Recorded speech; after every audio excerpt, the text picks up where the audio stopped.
Papito Prod, c'est la production, le management, la communication, l'information, l'éducation et bien sûr le divertissement. Papito Prod est toute une équipe qui travaille au profit de la culture. Papito Prod à suivre.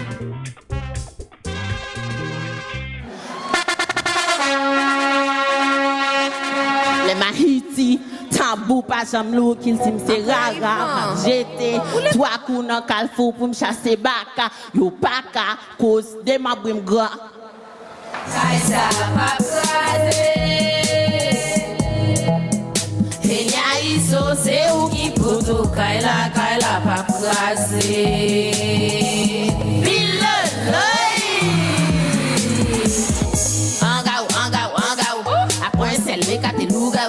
Dépose wam la pou mettre au saute nan gangwa sa son chavolo L'anglais sou Ma pli me bougie ou nan chaka fou Na tracé veve à na grand lakou Na pouvi baguette pour papa les gars Pote ti kouyo pour marasa Mwen pa wè chaka pour kousen zaka Na fsi me si wo la pour dambala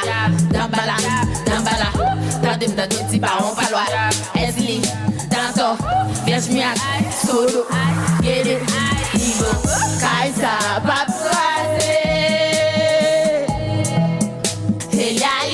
c'est où qui poto, kaila paprase.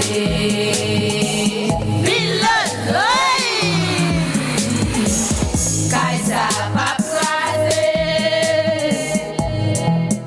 Elia iso, c'est où qui poto, kaila paprase.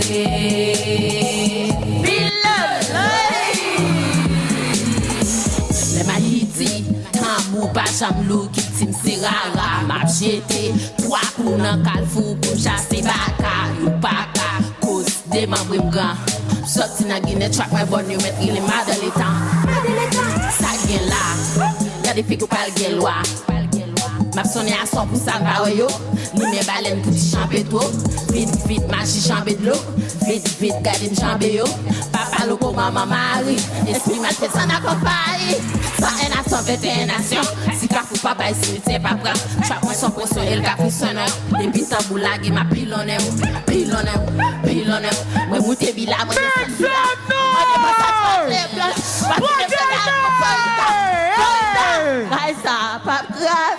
Yes, sir. Make some noise. Black Diamond in the building, though. Live from Miami. Boulessa. Boulessa. Let's get it up. Make some noise.